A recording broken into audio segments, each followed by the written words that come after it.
Добре дојдовте во 360 степени на МРТ1.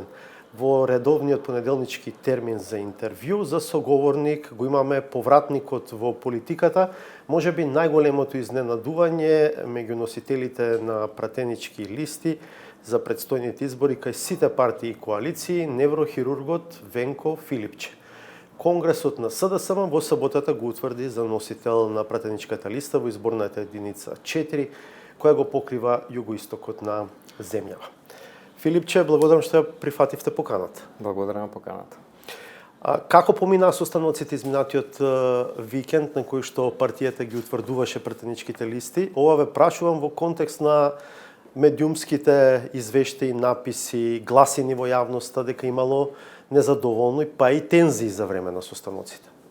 Јас бев присутен на состанокот на Централниот одбор, каде што сум член, и понатаму на Конгресот. После тоа и може да кажам дека имаше навистина конструктивни дискусии од представници на многу општински организации, од досегашни функционери, од тие што се сега номинирани да бидат кандидати на листите за пратеници, и апсолутно сакам да демантирам дека имаше незадоволства, дека имаше кавги или како што некаде имаше написи дека некој дури демонстративно имаше такви демонстративни напуштања. Таква работа воопшто немаше.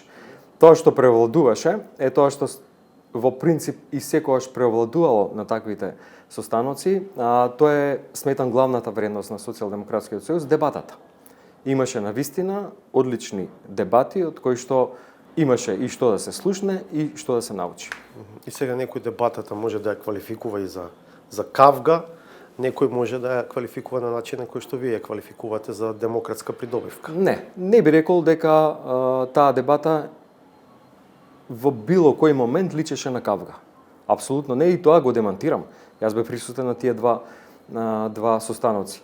Така да, од сите тие дискусии и дебати, единствено нешто што произлезе е овој придобивки од некои општински организации, некои работи кои што луѓето ги имаа сработено во минатото, а сакаа за тоа да ги информираат партиските другари. Така да, кавги, а посебно напуштање демонстративно на состаноци, тоа немаше, и сметам дека тоа потекнува од некои центри кои што сакаат да спинуваат некои информации, на што сме биле сведоци и во минатото. И јас лично, затоа што во партијата или надвор од партијата?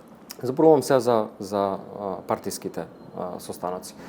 Кога велите центри, мислите на центри внатре во партијата или надвор од партијата? Сметам дека тоа доаѓа од надвор од партијата, ако гледате на кои портали еден од друг ги превземаа на вестите. За таква вест да се прошири, таа треба прво да се провери. Доколку се провери и некој констатира дека немало, тогаш таа вест нема да се прошири.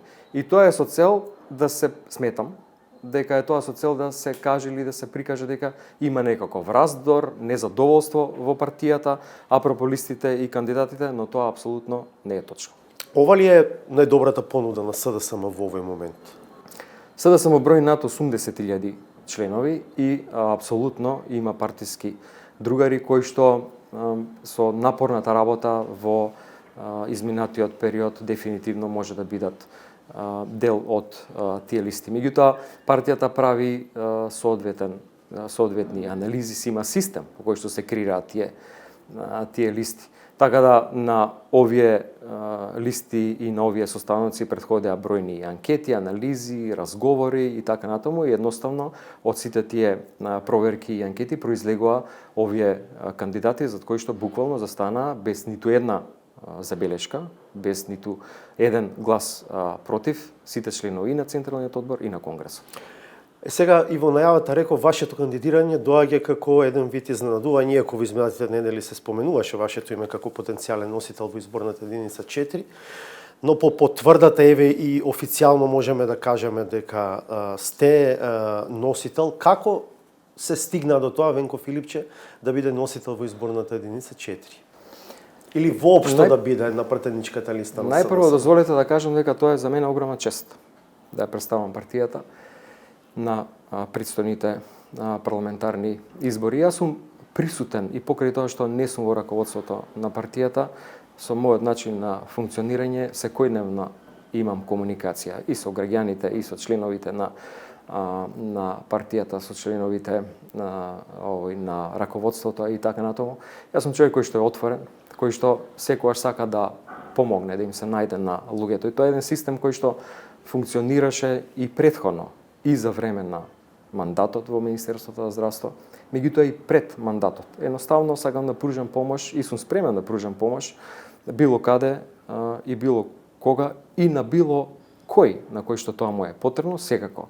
Најмногу во делот на мојата струка прво, понатаму во здравството, во останатите сегменти, а и во другите сегменти таму каде што секако можам да помогнем. И сметам дека тоа е еден систем на комуникација, еве очигледно луѓето го вреднуваат или го памтат и од претходно, што мислам дека е еден одличен сигнал, поради тоа што сметам дека и кандидат за пратеничка функција и понатаму пратеник треба да ги има токму тие одлики, да е отворен, да е спремен секогаш да помогне, да е транспарентен, а тоа е нешто што е дел и од Зошто ова мојот не карактер. беа аргументи во 2020, да речеме? Зошто тогаш не се најдовте на пратеничките листи, а бевте министер за здравство, во екот на ковид пандемијата, бевте можеби во врвот на вашата популарност? Тогаш менаџментот на пандемијата бараше апсолутно целосна посветеност и сметам дека било каков поинаков друг ангажман едноставно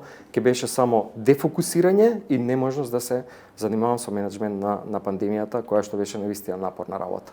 Филипче, вие сте скопјанец. Не ли беше логично, ако веќе сте на листа, да бидете во Скопската изборна единица, тоа е изборната единица број 1, а не во изборната единица број 4?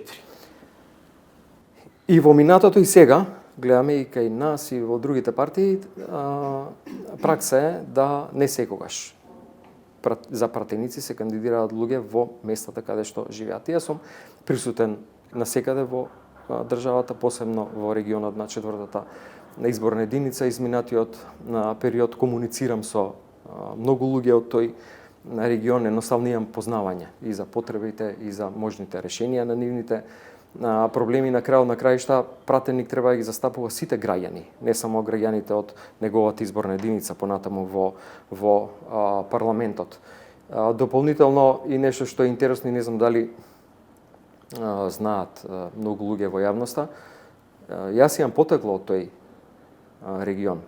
Не од Охрид? Моите две баби и по мајка и по татко по потекло се од Кавадарци. Така да најголем процент од моето потекло е практично од тој регион. И затоа ме врзуваат дури и некои спомени од детството. Така да, ете уште една дополнителна причина. Факт е дека и самиот велите дека во изминатиот период сте чест гостин во тој крај, главно во Струмица. Колку заев е причината за тоа што сте носител токму во Струмичко-Прилепскиот регион? Јас и Зоран Заев имаме одлична комуникација, одлично пријателство и другарство, кое што потекнува и кое што се разви и зацврсти за време на нашите мандати. Главната нишка која што не врзува се вредностите во кои што веруваме. Исто како и него, и јас сум спремен секогаш да помогнам на луѓето, да излезем во пресред на граѓаните, менаџирајќи ги функциите во изминатиот период за време на мандатот. Немаше буквално ниту една работа која што ја побарав од Зоран Заев во смисла на инвестиции во здравството, за која што тој кажа не. И на тој начин успеавме да имплементираме многу сериозни проекти во здравствениот систем, едноставно да ставиме во добар колосек работи кои што не беа како што треба. Што сте вие и Зоран Заев? Како би опишале таа релација? Ние сме одлични другари и само дозволете само да кажам каква таа одлична релација и другарство ја осетија како бенефит граѓаните. Значи, овде беше секогаш спремен да помогне во здравствениот систем. Благодарение на неговата поддршка ние успеавме, например, да ги изместиме сериозно, да ги зголемиме платите на докторите. Тие веќе не работат за 60.000 денари, работат заедно со дежурства за над 120.000 денари некои специјалисти. 20.000 луѓе пациенти со диабет добија оригинален инсулин благодарение на тие инвестиции, инаку знаете, прилично ограничен буџетот на Министерството за здравство. Не можете само како министер у рамки на своите можности без подршка од премиерот тоа да го направите. До тој момент луѓето прима инсулин со паралелен увоз донесен од Турција. Не знаеа како делува тој инсулин, има бројни компликации. За прв пат ги плативме приватните специализанти. Тие до тогаш работеа бесплатно, ги плативме и дежурствата и добија и здравствено осигурување. Дозволете ги поддржам во барањата дека тие плати сега треба да се зголемат согласно зголемувањето на сите примања во нашата држава. Мора да се прати тој тренд. Но да, може би имате долга листа на работи кои што сте ги направиле, но сепак нивото на задоволство на граѓаните од услугата што добиваат во јавното здравство на едно генерално ниво, ако зборуваме, не е добра, господине Филипче. Граѓаните не се задоволни. Многумина решаваат дури последниот денар да го дадат во приватно здравство. Точно е дека уште многу треба да се направи во здравството, меѓутоа еден од главните проекти, дозволете да кажам, беше кој што главните проекти кои што значајно ќе ја сменеше сликата за нашето јавно здравство. Проект кој што значајно ќе го зголемеше квалитетот на здравствената услуга и значајно ќе го зголемеше степенот на задоволство во кој што работат нашите здравствени работници. За жал во парламентот беше блокиран, а тоа е проектот за новиот клинички центар. Да ве потсетам дека доколку тој проект тогаш пред ковид не беше блокиран, сега на крајот на 2024, односно почетокот на 2025 година, првиот блок на новиот клинички центар ќе беше пуштен во употреба. Значи во Ѓорче Петровки имаше нова болница во која што граѓаните апсолутно ќе добија европско, односно светско ниво на здравствена услуга. Морам да потенцирам дека и покрај тоа што условите се такви како што се во клиничкиот центар, вие знаете, едноставно тоа не е место каде што може да се развива, имплементира, да се надградува медицината која што сега се аплицира. Апсолутно има лекари, колеги мои кои што и благодарение на поддршката тогаш од Министерството и благодарение на својата експертиза и своји процеси на едукација даваат врвна медицинска услуга со нови методи, со огромен број на успешни интервенции, во кои што морам да потенцирам, пошто тоа факт, голема улога има и Социјалдемократскиот сојуз со инвестициите и политиките кои што ги спроведе Министерството за здравство. Ќе зборуваме малку подоцна, веројатно уште малку на овие теми, но сега уште малку за релацијата со ЗАЕВ. Велите ве врзуваат заеднички вредности, зборувавте за тоа што заедно сте направиле додека бевте дел од владата. Дали сега имате заеднички бизнис интереси? Не, немаме заеднички бизнис со Зоран Заев, но јас тоа што не врзува во делот на активностите сега. Јас сум единствен член надвор од неговото семејство кој е основач на фондација Заев, едно општество за сите. Затоа ли оперирате во сала, ве гледаме со капче на кое што пише фондација Заев? Ние како фондација Заев и јас како одговорен за делот на јавно здравство и сега помагаме да се едуцираат млади лекари, помагаме да се купи опрема, материјали за се што е потребно во јавното здравство, таму каде што има потреба и каде што можеме да помогнеме. И тоа е практично континуитет на тоа што го правевме во Министерството. И тоа се тие заеднички вредности кои што не врзуваат. Да помогнеме секаде каде што треба. Ќе ви помагали ли сега Заев во кампањата? Гледайте, Зоран Заев активно кажа дека повеќе нема да се вклучува во политиката, има сега и централна кампања, ќе има регионални кампањи кои што партијата ќе си ги води согласно програмата и планот. Не очекувате никаква поддршка од Заев? Зоран Заев секогаш ќе биде социјалдемократ и ќе биде СДСМ. Какви се во моментот односите на Заев со лидерот Димитар Ковачевски?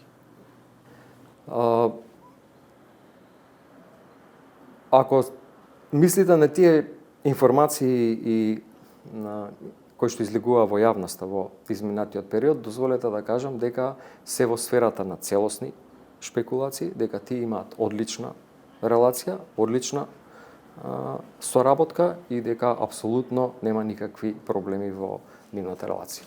Пред известно време се зборуваше за тоа дека Заев бил во комуникација со Христијан Мицковски и дека дел од разговорите на тие средби биле посветени на идеја за формирање заедничка влада на ВМРО ДПМН и СДСМ. Во тој момент, во друг контекст, поврзано со уставните измени, да се оди на брзи избори, по нив да се направи таква влада, па дури се зборуваше и за период од 2 мандата да владее таа влада. Што знаете вие за тоа? Има ли сега комуникација меѓу Заев и Мицковски? Повторно сме у сферата на шпекулациите. Ние сме сега во предпочеток на предизборна кампања, ние сме со ВМРО ДПМН политички противници, настапуваме со различни програми и се обидуваме да освоиме што повеќе пратеници како и сите други политички субјекти. Заев со Мицковски комуницира? Јас не сум бил сведок на таква комуникација. Каков резултат очекувате во изборната единица 4? Анкетите, до сега барем она што јавно е објавено, не ви даваат повеќе од сигурни 6 пратеници за листата на СДСМ и коалицијата, зборувам во тој изборен регион. Дозволите да ви кажам дека од присуството на терен во изминатиот период, разговорите кои што ги имам и со моите сопартици и со други луѓе категории на граѓани, сметам дека политичките противници, најмногу ВМРО ДПМН, ќе биде непријатно изненадени од нашиот резултат. Нашите анкети анализи покажуваат дека за изборниот регион 4 или генерално? Сега зборувам и за изборната единица 4, меѓутоа и генерално, а најмногу за изборната единица 4, поради тоа што сум таму најмногу присутен во изминатиот период и моите комуникации се најмногу врзани со тие и општински организации и тие граѓани кои што живеат во тој регион. Нашите анализи покажуваат дека и нашите анкети дека бројот на гласови е навистина блиску помеѓу нас и ВМРО ДПМН. Ако на тоа го додадеме бројот на гласови на ЛДП и ДОМ кои што на изминатите избори на локалните избори настапуваа самостојно, разликата е минимална. Така да борбата ќе биде изедначена и мислам дека бројот на пратеници ќе биде изедначен. Што значи тоа изедначен? Оти таму може пратеници да освојат и знам и левица. Да, меѓутоа, мислам ако зборуваме во контекст на тоа колку пратеници би освоиле ние, колку пратеници би освоил ВМРО ДПМН, нашите проценки дека ќе бидеме изедначени. Бројот на според нашите анкети на гласови е тука некаде, минимална е разликата. Мислам дека токму во тројката и четворката се надева дека ќе направи и неголема разлика на крајот. Ги гледам тие информации и ги пратам тие. Меѓутоа, такви најави за големи разлики имаше на минатите избори, па не беше така. Така да сметам дека треба да сме внимателни со тие работи, ние внимателно ги анализираме сите бројки, анкети, информации кои што ни доаѓаат од терен и борбата е изедначена. Се разбира дека треба да почекаме ДИК да ги потврди изборните листи, дури ни за вас формално и официјално не може да кажеме до крај дека нели ќе бидете носител, иако често е тоа само формалност. Ова го кажувам пред да ве прашам што мислите за Александар Николовски, бидејќи тој е најавениот носител на пратеничката листа на ВМРО ДПМН и нивната коалиција во изборната единица 4 и ајде во целиот контекст сега на тоа прашање видовме и една фотографија, ако не се лажам, од ваша средба со Николовски во Александар Палас, мислам дека бевте фотографирани вие и тој. Што мислите за Николовски како директен против кандидат? Го познавам лично Александар. Меѓутоа, дозволете да кажам дека на овие избори и во оваа кампања мој план и тенденција е воопшто да не се занимавам со личности, односно лично со против кандидатите. И на ВМРО ДПМН, и на останатите партии кои што ќе бидат таму присутни. Сметам дека треба да воведеме една малку поинаква политичка култура. Сметам дека ако влеземе во анализа и изнесување на мислења едни за други, едноставно станува збор за расправија и на ега и на суети и нема излез од такви дискусии, а граѓаните ништо нема да научат од тоа. Сметам дека на граѓаните им е преку глава да слушаат препукувања помеѓу партиите. Сметам дека сакаат да слушнат дури во некој контекст и некаква анализа, мислење и стратегија за тоа кој од проектите, кој од политиките дури имаат и национален, надпартиски, надетнички карактер, за да конечно бидеме спремни и да постигнеме консензус за некои прашања и проекти, за да може да се водат и тераат и да не прекинат доколку се менуваат влади во следниот период, а се долги проекти. Еве, например, клиничкиот центар да го споменам, така да јас во оваа кампања би се занимавал со програмата и дефинитивно сметам дека една нова нота во тој дел, еден нов начин на практикување на таа политика, на еден малку поинаков начин на политичка култура и тоа како е потребен Што значи за тоа, државата. ако тргнат ад хоминем ВМРО да помене да ве напаѓаат, ќе молчите? Гледайте, јас се надевам дека и другите политички кандидати и противници ќе разберат ова и тоа како сметам важна порака. Секако дека човек на напади ќе треба да се брани, но мислам дека повторно ќе направиме нешто на што сме сведоци веќе 30 на години. Чисто препукување партиско, од што луѓето се презаситени.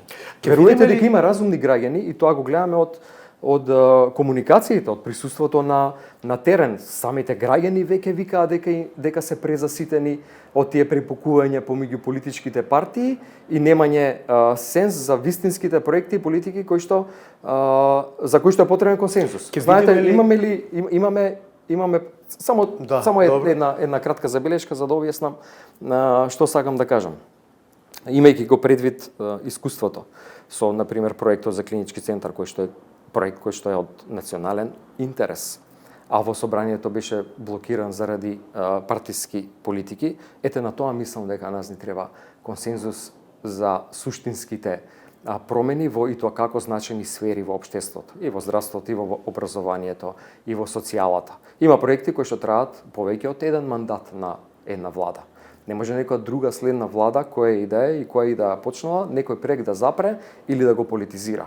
Не, сметам дека треба да сме сите свесни за важноста на моментот кој што се наоѓаме, за етаблирање и за спроведување на такви проекти. По оваа логика, ако утре сте опозиција и ако ВМРО ДПМН излезе со нова идеја за нов клинички центар, ќе треба да ја поддржите. Апсолутно, сметам дека се што е во интерес на граѓаните, треба да се поддржи. Ме интересира само со Николовски, ќе имате соочувања, има некаква комуникација или некаква понуда од некого да имате предизборни соочувања? Не, таква понуда се уште нема. Вие повеќе од 2 години не сте министер, ниту сте дел од тесното раководство на СДСМ, рековте член сте на Централниот одбор, но не сте на извршниот. Како ја оценувате работата на владата и на СДСМ во овие изминати 2 години? Сметам дека призмата низ која што се водеа работите во изминатите 2 години беше истата како што беше и претходно, кога јас бев член на владата и во еден краток период и подпредседател на партијата, а тоа беа да низ проектите и работата се имплементираат вистинските вредности. Сметам дека добро се продолжи со одредени проекти. Сметам дека во делот на здравството, во делот на таму кај што бев целосно посветен, моите колеги од Министерството за здравство треба да продолжат некои од проектите, зашто и им забележав. Меѓутоа сум генерално свесен, исто така и ова е моje лично едно мислење, дека има луѓе кои што имаат еден одреден степен на незадоволство. Дали се незадоволни од степенот на комуникација, дали се незадоволни од степенот на реализација на одредени проекти. Каде ја лоцирате вие вината за тоа незадоволство? И очигледно го има тоа. Мислам, не треба да сте не знам, научник, да направите научно истражување за да го видите и да го почувствувате тоа. Гледайте, кога една партија е на власт веќе скоро 8 години, секако дека има и незадоволни луѓе. Меѓутоа, тоа што е битно е дека тоа незадоволство и тие, ајде да кажеме, и грешки кои што сум ги правил јас и владата во која што јас сум партиципирал, некогаш биле и технички, некогаш биле и наивни. Меѓутоа, што е многу битно? Битно е дека за време на имплементирање и водење на тие политики не се скршнало од вистинскиот пат. Станува збор за имплементирање на тешки одлуки, одлуки кои што се за доброто на државата. Одлуки кои што не секогаш се лесни да им се објаснат на граѓаните, и тоа се гледа и во нивните реакции, меѓутоа на долг рок носат само бенефит за државата. Мислите, Многу е лесно да се исправат. договор предпоставува? Кога Преспанскиот договор се носеше, анкетите покажуваа дека против него се над 70%. Меѓутоа, ако сега прашате, над 70% од граѓаните се осеќаат побезбедни заради тоа што сме членови на НАТО. Што укажува на тоа каква визија се имало тогаш кога се носел Преспанскиот договор. Зошто истата посветеност не ја видовме, да речеме, на планот на владење на правото, на борбата против корупцијата? Тука мислам дека и најголемото разочарување на граѓаните.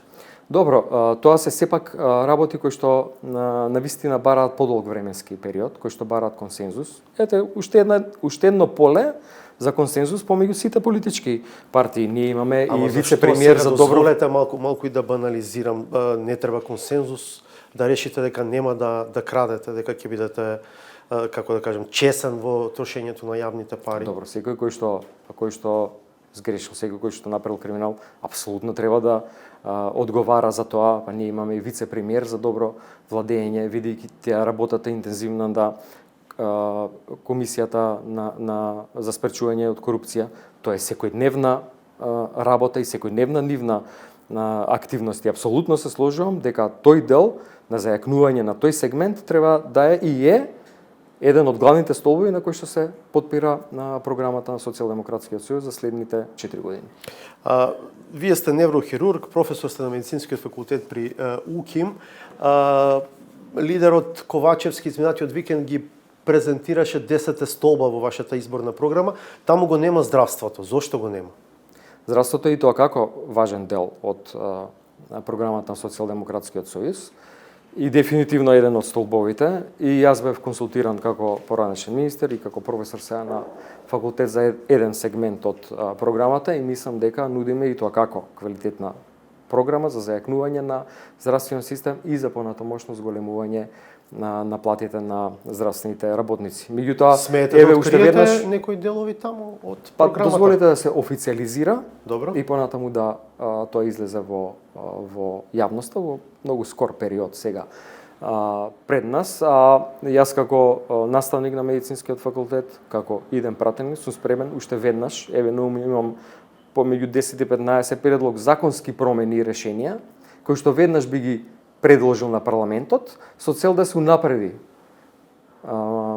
статусот на здравствените работници, на пациентите и нешто од што здравствените работници ќе видат и тоа каков бенефит. Така да пред нас е една работа, еден период на интензивна работа во кој што здравствените работници ќе се осетат дека им се обрнува сериозно внимание и сметаме дека се еден од столбовите на државата. Логичното прашање би било зошто му треба на Филипче нов мандат, зошто во изминатите 7 години ова што сега го има како идеја за измени во 15 закони не го предложил и не го истуркал. Неговата партија беше на власт и се уште е на власт. Ние имаме огромен број на проекти кои што подобрија огромен број на сегменти во здравството.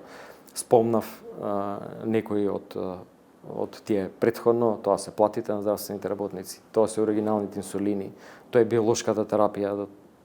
До нашиот мандат луѓе за жал или летално завршува или одеа да се лекуваат во странство со таа биолошка терапија.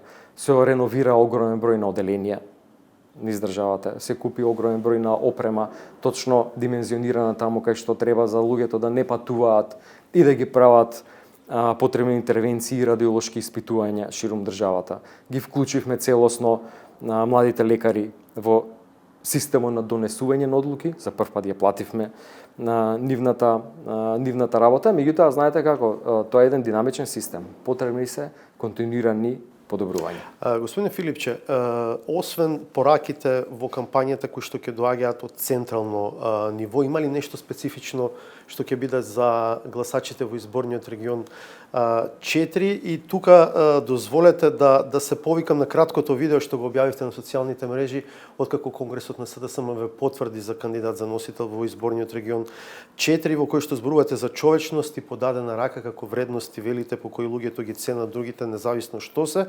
Таму порачувате мојата мисија е да им помагам на луѓето, тоа веќе го зборувавте во дел од одговорите во ова интервју. Тоа ли ќе биде вашата главна порака во кампањата? Јас на гласачите ќе им понудам многу работа, отвореност, транспарентност, честност. Ќе нудам да бидам нивни вистински представник во парламентот, да ги застапувам нивните интереси. Едноставно ќе го работам многу повеќе тоа што секако го работам и до сега. На тема ЕУ и уставни измени, колку според вас ова прашање треба да биде водилка кога гласачите ќе решаваат на 8 мај за кого ќе го дадат гласот? Гледайте, факт е дека Европската Унија не испорача тоа што ние очекувавме, а ние направивме многу.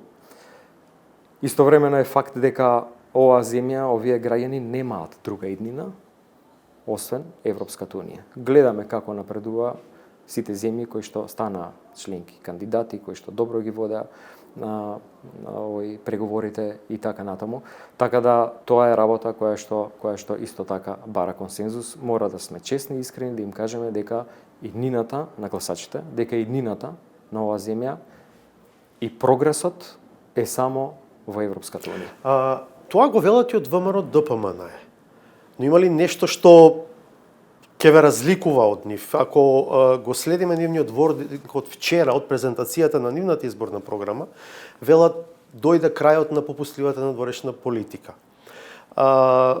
Тие како една алтернатива нудат уставните измени да стапат на сила откако земјата ќе стигне до крајот на пристапните преговори. Велат ќе бараме гаранции од ЕУ за идентитетот, за јазикот. Што мислите вие за тоа? Бидејќи сега има една понуда на маса, вашата партија вели дека таа е сосема во ред и дека ги штити главните идентитетски одредници на етничките македонци и дека треба да се продолжи по тој пат.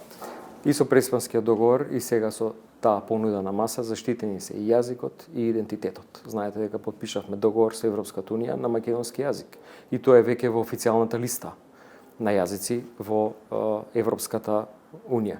Шпекулација е да се каже дека ние нешто можеме да смениме во еден клуб, во една групација, во една унија, каде што ние сакаме да партиципираме, а во овој момент други ги одредуваат правилата како се станува член на тој и тоа како моќен клуб, односно унија, од кој што ние можеме да имаме само бенефит.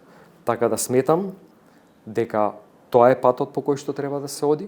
Сметам дека буквално ништо не се губи од дело на идентитетот, од таа понуда што е на маса од Европската Унија и ние тоа треба да го прифатиме час поскоро, за да што поскоро сите овие работи, меѓу другото и за кои што разговараме, ги имплементираме како дело за јакнување на нашиот систем, на различни сегменти во нашето општество. Ние друга иднина, освен Европската Унија, немаме. Каков исход на генерално ниво очекувате на овие избори? Како ќе помине СДСМ? Зборувавте за тоа што очекувате во изборниот регион 4, а на ниво на сите 6 региони? Јас очекувам дека гласачите ќе ги препознаат сите позитивни политики, сите бенефити. Иако, да бидам искрен, огромен број од политиките, од бенефитите на граѓаните, некако како да остана невидлив, како да не успеавме да ги презентираме сите тие бенефити кои што граѓаните ги имаат од имплементираните политики изминатите веќе скоро 8 години, зашто е потребна сериозна комуникација со граѓаните да видиме во што се осеќаат разочарени, каде сметат дека ние сме во политиката, тоа не е небитна работа. Да, меѓутоа сакам да кажам способноста да ги искомуницирате тоа што го работите. Да, и затоа токму и во овој предкампањски период ние тоа и го правиме. Така да јас очекувам дека граѓаните на крајот ќе препознаат дека Социјалдемократскиот сојуз е опцијата која што ја нуди единствената, прогресивна, проевропска политика во државата. Ако СДСМ сепак загуби и ако по изборите се отвори прашањето за нов лидер на партијата, дали имате таква амбиција? И дали вашиот ангажман на овие избори може да го гледаме и во функција на евентуално таква ваша амбиција? Не, воопшто не. Ниту размислувам за тоа. Лидер партијата си има, тој е нашиот другар Димитар Ковачевски, за тоа ниту се разговара, ниту станува збор сите тие информации кои што се Принципијално да во ве јавноста. прашам, ако загуби СДСМ, треба ли да се постави прашањето за одговорност на лидерот? Ако Социјалдемократскиот сојуз загуби, за све понатаму ќе си одлучуваат луѓето лично, ќе одлучуваат телата на партијата, меѓутоа сега тоа не е предмет на дискусија. Ние сме буквално целосно посветени на работата, на кампањата, тие информации дека се разговара или се размислува, кои што излегуваат во јавноста се плод на шпекулации и повторно би рекол, исто во контекст на одговора на претходно прашање, со цел да се прикаже некаква разединетост во партијата. А тоа воопшто не е така. Ние сме и тоа како сите обединети за сегашниот лидер Димитар Ковачевски и сите сме убедени во победа. Бидејќи ова ви е прво интервју по подолго време, може би има и повеќе од 2 години, бидејќи повеќе од 2 години се поминати како не сте министер во владата, не можам да избегнам неколку теми од ресорот здравство што беа во фокусот на јавноста во изминатиот период, а на кои што мислам дека не сте одговарале барем во интервју. Првиот случај е оној за онкологија. Се разбира, ве гледавме на анкетната комисија во собранието кога одговаравте на прашањата на пратениците. Пратеничката на ВМРО ДПМН е Рашела Мизрахи, која што раководеше со таа анкетна комисија во парламентот, ве стави прв на списокот на оние за кои што сметаше дека треба да понесат политичка одговорност за тој случај. И моето прашање би било, ако немате субјективна, тогаш немате ли барем објективна одговорност за тој случај со оглед на тоа што сте министер во тој период? За време на моето министерување на клиниката за онкологија имплементиравме многу сериозни проекти кои што многу сериозно го зголемија квалитетот на третман на онколошките пациенти. Тоа се најтешките пациенти кои што до тој момент, до нашиот мандат, и мој лично и на Социјалдемократскиот сојуз, ја нема најсовремената биолошка терапија и затоа или заминуваа во странство или едноставно ги нема можностите да се лекуваат согласно современите протоколи за работа. И многу други работи во делот на психолошката подршка, во делот на одредена промена. Во однос на скандалот кој што излезе, прво дозволете да кажам дека сметам дека треба да се заврши што поскоро, за да се симне еден терет од сите здравствени работници кои посветено и пожртвувано работат на клиниката за онкологија, третирајќи ги најтешките пациенти во нашата држава и доколку има кривци, да се каже зашто се тие виновни и согласно тоа зашто ќе се утврди нивна вина, да си понесат одговорност. Не може министер да одговара за апликација на терапијата. Министерот е одговорен да креира политиката, да има достапна терапија, а единствено во времето на моето министерување ниту еден пациент не беше оставен без соодветна терапија. И дозволете да кажам, ми се чини во еден настап и обвинителката излезе и кажа дека и голем број од шпекулациите кои што излегува во медиумите се докажало дека не се вистина. Мислите пред се на наводите дека наместо лекови примале физиолошки раствори пациентите? Да, тоа беше официјално соопштено од обвинителството. Сега, околу тоа што го работи обвинителството, тие отворија формално истрага за овој случај, осомничени се двајца поранешни директори, едниот медицински, другиот економски. Имавте ли вие сознание за тоа што првично како сомнеш го соопшти обвинителството, а тоа се две работи. Прво, дека се набавувале лекови на реверс во нетранспарентни постапки, дека се трупале така вишоци на терапија, од друга страна дека се препишували и раздолжувале повеќе лекови и терапии од потребните за еден пациент. И дека практично така се крадело. Не сум имал буквално никаква информација дека на клиниката за онкологија имало било какви недоследности. доколку сум имал, веднаш ќе сме интервенирале. Да ја потсетам дека ние по информациите дека има некакви недоследности во работата, веднаш формиравме комисии таму кои што утврдивме дека е тоа така и разрешивме многу директори во наше време. И у здравствен дом Скопје, и у болницата во Охрид и на клиниката за дерматовенерологија, така да тоа беше принципот по кој што јас работев. Добро, да ќе почекаме да видиме што и докаде ќе стигне навистина истрагата која што води јавното обвинителство. Вториот случај за кој што сакам да ве прашаме, пожарот во модуларната болница во Тетово, трагедија во која што отидоа 14 човечки животи. Моето прашање би било како и зошто прифативте да ја спроведете набавката за поставување на болницата, откако претходно Министерството за локална самоуправа го поништи првичниот тендер со објаснување за недоследности и фаворизирање на конкретна фирма. Случајот потоа се враќа кај владата вам ви ги дава ингеренциите, вие решавате да го спроведете тендерот и на крај фирмата за која што во локална самоуправа имало сомнежи дека се фаворизира, ќе го добие тендерот на здравство. Прво дозволи да кажам дека навистина емотивно многу тешко ми падна тој случај, како и секој друг загубен живот и во короната и посебно тие луѓе кои што починаа во болницата.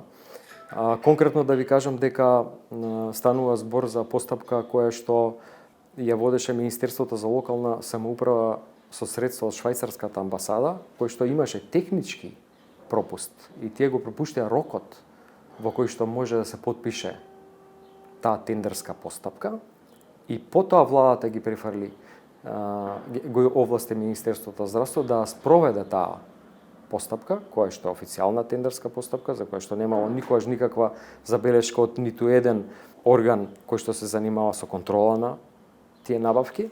И тоа станува збор... Недоследностите и фаворизирањето на одредена фирма не се работи што ги измислувам јас, тоа се работи кои што ги брифираше тогашниот министер за локална самоуправа, сега амбасадор во Словенија. Не, буквално немало никакви недоследности, тие го пропуштија рокот. Временски не го подпишаа во соодветно време документацијата. Дали намерно може би го направиле тоа? Сега гледате, тоа не е прашање за мене, но во секој случај по сите критериуми се избра најповолната, најдобрата понуда. Меѓутоа, пазете, станува збор за модуларната болница до инфективната клиника, со која што ние го дуплиравме капацитетот за прием и за третман на пациенти на инфективната клиника, единствената клиника од таков калибар во државата кај што работат толкав број на инфектолози кои што беа спремни да лечат такви пациенти. Тоа не беше истата постапка со кој што се набавија другите модуларни болници, меѓу кои беше и Тетовската, која што водеше единицата на Светска банка под Министерството за труд и социјална политика. И тоа беше систем еден за да се згрижа, да се збринат пациенти, да ние ги немавме модуларните болници, луѓе ќе умираат по Паркинзи, пред влезови на болниците. Ние немавме каде да ги сместиме во тој период и затоа е тоа еден таков систем на модуларни болници. Точка на сомнеж беа наводите дека лицето, станува збор за господја која што ја одобрила техничката документација за тендерот во здравство, потоа преминала на работа во фирмата која што го добила тендерот. Не, јас апсолутно немам информации од Министерството за здравство, дали некој напуштил и кој каде работи. Немам таква информација. Тоа знаете дека беше јавно потврдено. Да, но не сум имал информации, немам, не сум бил информиран дека имало такви трансфери. Добро. И за овој случај мислам дека обвинителството дополнително работи на евентуално откривање на недоследности во целата оваа постапка, ќе видиме на крајот таму што ќе произлезе. Толку е времето за овој разговор. Ви благодарам што ете после 2 години се појавивте јавно и што првото интервју го дадовте во 360 степени. Благодарам поканата уште еднаш. До крајот гледајте и новата саботажа. Од мене пријатно до четврток во 20:15.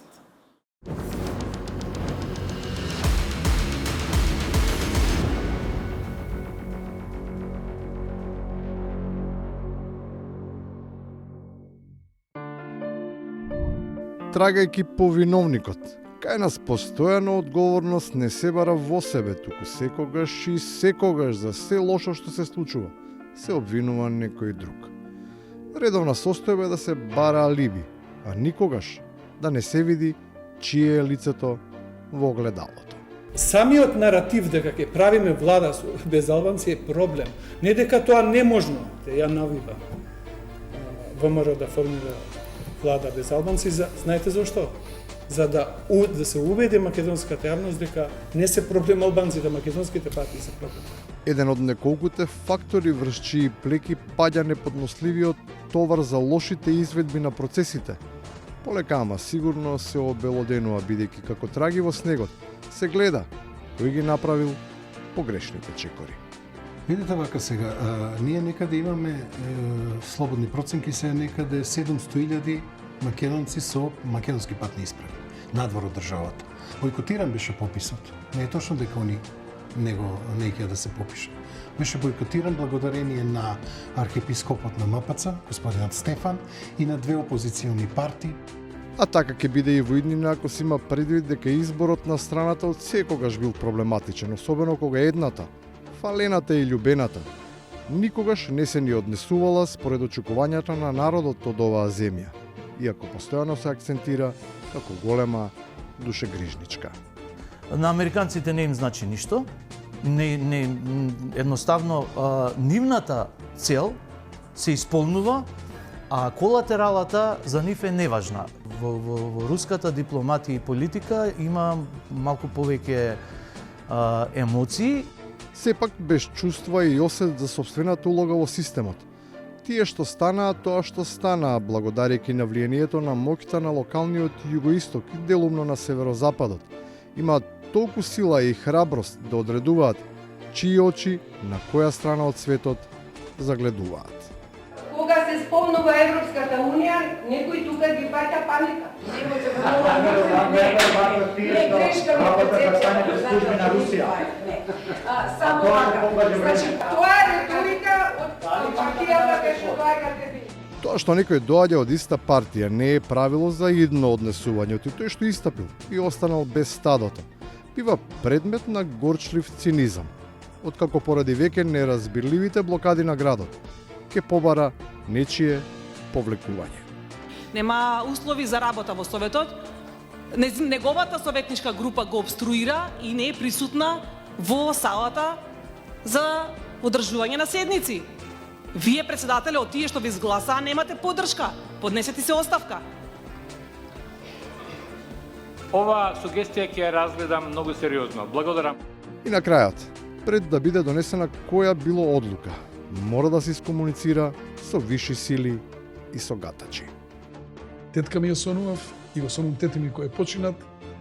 Со колата ја зема од Ѓорче, јас го чекам да дојде према Влае и го видов и однесе према Ѓорче Петров, бидејќи он погребан во Ѓорче Петров, реков тетка ми отиде. Истиот ден ми јавија дека тетка ми е починат.